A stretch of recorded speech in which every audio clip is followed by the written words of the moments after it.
కూర్చోండి. నేను అటెండెన్స్ పిలువబోతున్నాను. మీ పేరు చెప్పండి. ఉత్తర, జనని, ముట్టు, ఇర్ఫాన్, గాయత్రి. ఏమైంది? ఎందుకు రాలేదు? పెళ్ళ అది ఎలా చేయవచ్చు? పెళ్ళి ఎప్పుడు? సరే, రేపటికి వెళ్దాం. గో. ఆపండి, ఈ పెళ్లిని ఆపండి. ఏం చేస్తున్నారు మీరు? ఎందుకు ఆపాలి? చదువుకునే వయసులో పెళ్లి చేస్తున్నారు. అది ఎట్లా? ఈ పెళ్లి జరిగే తీరాలి. ఇది నా కూతురు, నా ఇష్ట ప్రకారం చేసుకుంటా. మీరు ఎట్లా ఆపుతారు? అది మీ అమ్మాయికైనా కావచ్చు, కానీ భారత రాజ్యాంగం చట్టం బాల్య వివాహం యాక్ట్ 2006 ప్రకారం 18 వయసు లోపలే పెళ్లి చేస్తే మీ మీద కేసు పెడతారు. మీ అమ్మాయి కుదిరింది. ఈ సమయంలో ఆపాలంటే ఎట్లా? ఇంకా మేమేం చెయ్యాలి? అది ఈ పెళ్లి జరిగే తీరాలి. ఇంత డబ్బు ఖర్చు పెట్టాం, చుట్టాలందరూ వచ్చేసారు. ఈ సమయంలో పెళ్లి ఆపాలంటే ఎట్లా? గౌరవం ఏమైపోవాలి?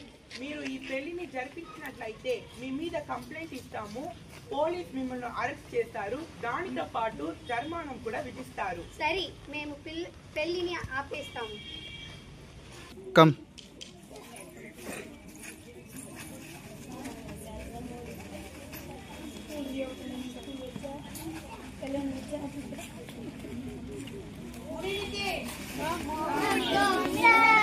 గుడ్ మార్నింగ్ పిల్లలు, కూర్చోండి. నేను అటెండెన్స్ పిలువబోతున్నాను. మీ పేరు చెప్పండి. Lakshayya, present sir. Hussain, present sir. Ramya, present sir. Rakshita, present sir. Gayatri. Absent sir. ఏమి ఈ రోజు కూడా రాలేదా? తెలుసు సార్. May coming sir. వచ్చావమ్మా? వచ్చాను సార్. థ్యాంక్స్ సార్, నన్ను ఎట్లా కాపాడేశారు సార్. దీని అన్నిటికీ కారణం మన భారత రాజ్యాంగమే. కూర్చో. సార్, చిన్నపిల్లలు పెళ్లి చేసుకోకూడదానికే చట్టం ఉందా సార్? లేదా చిన్నపిల్లలు పని చేసుకోకూడదానికే చట్టం ఉందా సార్? దానికి కూడా చట్టం ఉంది. మా ఇంటి పక్కన ఒక అబ్బాయి ఉన్నాడు సార్. వాడికి కూడా నా వయసే సార్. అయితే వాడు పనికి వెళ్తా ఉన్నారు సార్. ఎక్కడున్నాడు మా వాడు? పక్కనే సార్. సరే, వెళ్దాం. గో. ఏం కావాలి నీకు? ఇలంగోవన్ ఎక్కడా? ఎందుకు వాడిని అడుగుతున్నావు? వాడు మీ దగ్గర పని చేస్తున్నాడు అని చెప్పారు. వాడు నా దగ్గరే పని చేస్తున్నాడు. ఏమి? అయితే మీరు చేసేది తప్పు. వాడిని మాతో పంపియండి. నేను వాడికి డబ్బులు ఇస్తున్నాను. నేను వాడిని పంపను. మీరు వాడిని పంపించలేదంటే మన భారత రాజ్యాంగ చట్టం బాల్య కార్మికులు యాక్ట్ 1986 ప్రకారం కేసు పెడతాం. అయ్యో, వాడిని తోడుకొని పోతుంది. Go.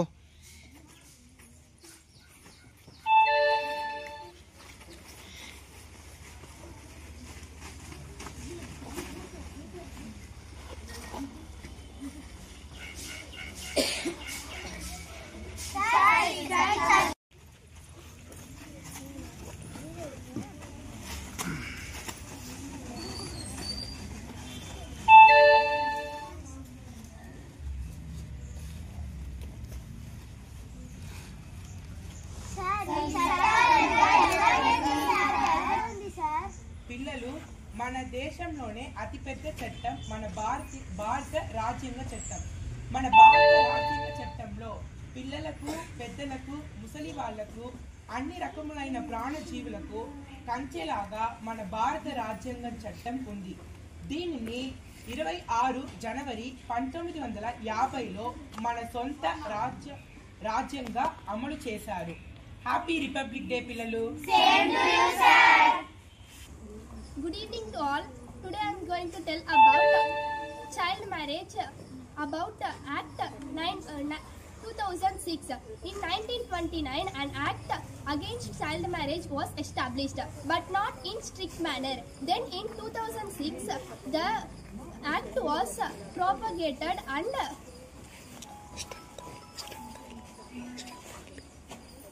strengthened, and the complaint can raise at revenue officer, police station and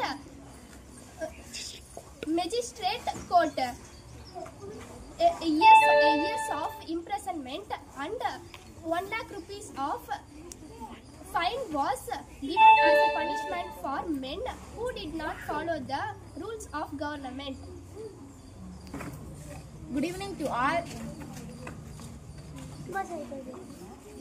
Good evening to all.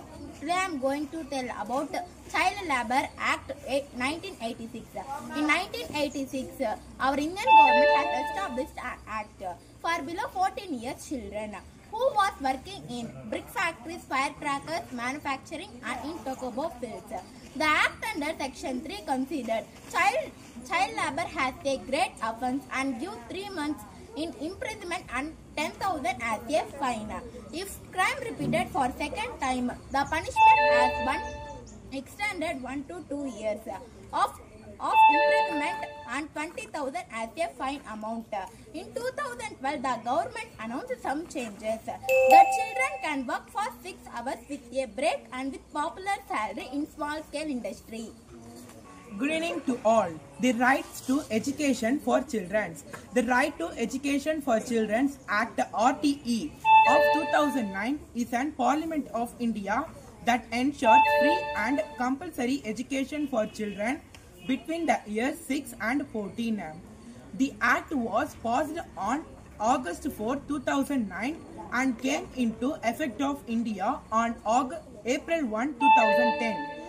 Under Article 21A section, it means that every children has a right time. In a formal school, parents are ensuring their children's education. Thank you and happy Republic Day.